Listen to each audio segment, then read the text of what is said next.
It's now time to upgrade my mountain bike from my previous 2016 Giant Trance.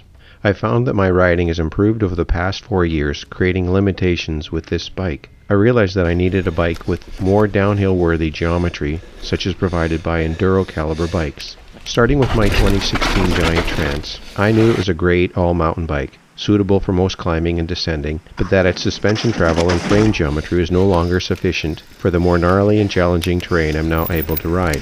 So for a bike upgrade, I knew that I wanted more suspension travel. I'd too often bottomed out with my front fork. Larger and more stiff front forks.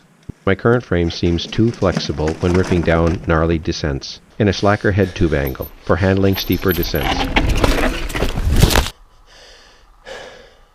But I also wanted a geometry that didn't compromise the bike's climbing ability. When I began shopping for a new mountain bike, I also looked at the Santa Cruz, Rocky Mountain, Pivot, and Ibis Enduro bike, but decided upon the Giant Rain due to its greater value. And I'd already ridden a Giant bike for 4 years and was very pleased with how that worked out. But how did I decide upon the Giant Rain?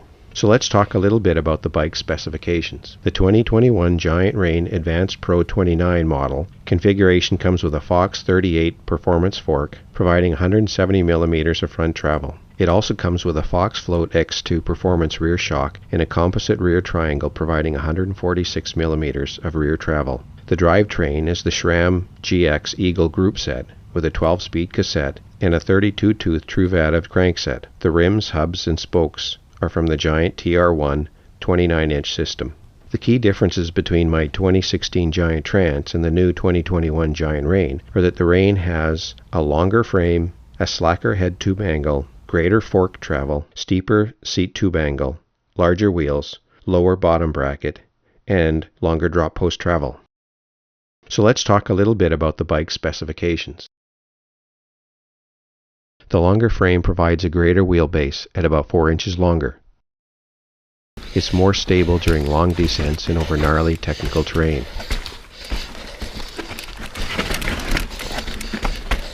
The head tube angle for the Rain is slacker at 64 degrees versus 67 for the Trance, which also improves the bike's downhill stability and provides a greater downhill angle before the rider's center of gravity tilts over the front handlebars. That is, it provides greater prevention from doing endos. However, it also causes the rider to be positioned further back on the bike when climbing, and it possibly creates greater fatigue.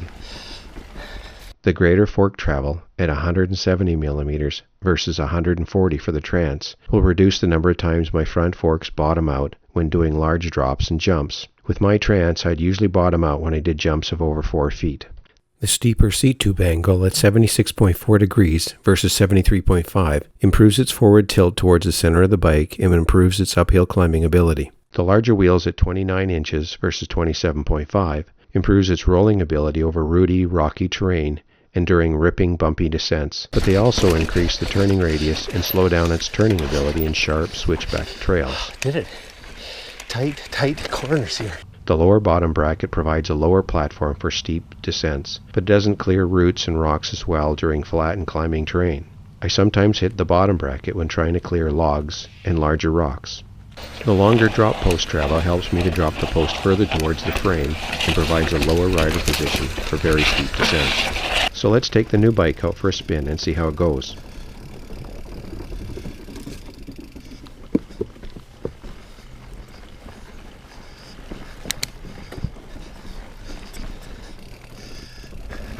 So today I'm out on my first trial run of my new 2021 Giant Rain, and I thought I'd try it out on some of my familiar local trails. So this is John Deere, and I climbed up Good Sir Martin to try how it climbs. I don't think it was as good a climbing bike as my Giant Trance, but it handled those steep, sharp switchbacks quite well for a more downhill oriented bike.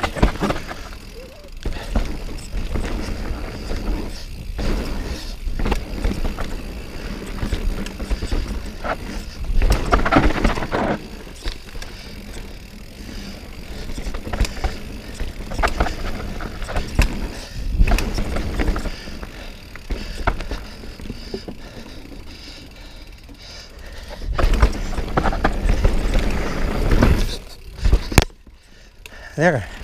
That's the first time I've ever done that. This bike gives you a lot more confidence.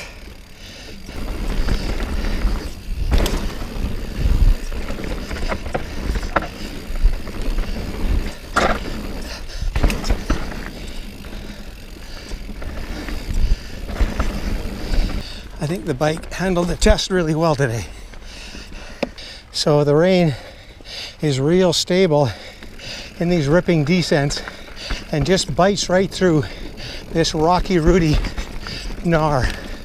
In summary, if you're like me, and you're now rolling terrain you never thought you could ride, then maybe the Giant Rain is also for you. I believe it's all the bike I'll ever need. Well, that's all for now. Thanks for watching. We'll see you next time.